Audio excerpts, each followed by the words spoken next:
yaaba inaad tiraahdaan kuwaasi waxay ahaayeen waa hore oo tagay marka waxaan idin sheegi doonaa tusaale casrigan ah waa islaan markii ay aragtay haweenka badi sida ay yihiin iyaduna ka baqda Allah weyne azza wa jalla waxayna ogaatay in arabkan yar uu hoojiyay qalbi badan oo ku riday god kamida godadka naarta oo ka yeelay inay meel kaga dhacaan sharafta muslimiinta meel kaga dhacana sharafta muslimiinta waa ku aroorid naar markii ay haweeneydaasi wax faa'iido ah ka weyda kulanadii haweenka bay gurigeedii ku ekaatay markii ay aragtay in hadalkooda u badan yahay heblaayo uur bay qaaday heblaayo waa la soo furay heblaayo ninkeeda iyadu waa istirsan yihiin oo ay aragtay dumar habaaraya caruurtooda oo ay aragtay haween intaas waxamanaya oo isku dir iyo wax la mid ah ka shaqeynaya markaas bay gurigeedii ku ekaatay oo ka fogaatay iyagii oo dhan iyadoo xusaysa Allah habeeniya maalin sir iyo saaqa oo akhrinaysa quraanka way ka fogaatay haweenkii fadhiyadooda oo golahoodiina ka dheeraatay waxayna lahayd wiil baari ah saahabeen kamid ah habeenada iyadoo u kici jirtay saahabeen kamid ah habeenada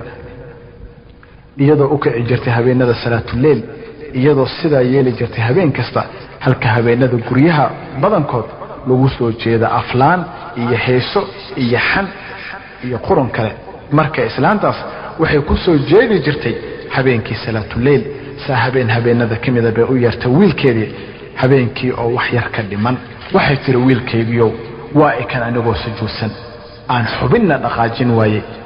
wuxuu la cararay isbitaal baaribu u ahaa wuxuu doonayaa inay caafimaado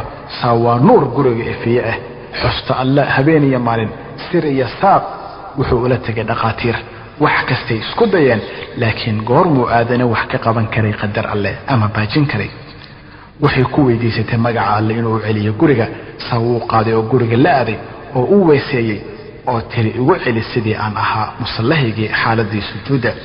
uu ku celiyay saaxooga kadib u yeertay oo tiri amaana Allah wiilkaygiyo Allah baan kugu amaanaystay ashhadu an la ilaha illa Allah وأشهد أن محمدا رسول الله oo dhimatay waxay la kulantay alla iyadoo sujuudsan oo dhaqeen iyadoo sujuudsan oo waxay kafneen iyadoo sujuudsan waxaana lagu tukaday iyadoo sujuudsan waxa loo qaaday qabriga iyadoo sujuudsan oo la geliyay qabriga iyadoo sujuudsan qofkuna sidii markii uu dhimanayay ahaa lagu soo bixin doonaa qiyaamaha waxa la soo bixin doonaa insha Allah iyadoo sujuudsan gacaliya rag iyo haweenba haweenayba intaasoo dhan u kacaysay salaatul leel qaar ka yagana uma kaca salaatul leel xitaa saacad ama barkeed ama daqiiqado ama xitaa laba rakacadood uu ku rajaynaya naxariista alle waxaan leeyahay ku dayda islaantaas allana wuxuu idin siiyay wuxuu siino quwad iyo caafimaad kanina waa abul qudama ash-shami inta mar uu u khudbeeyay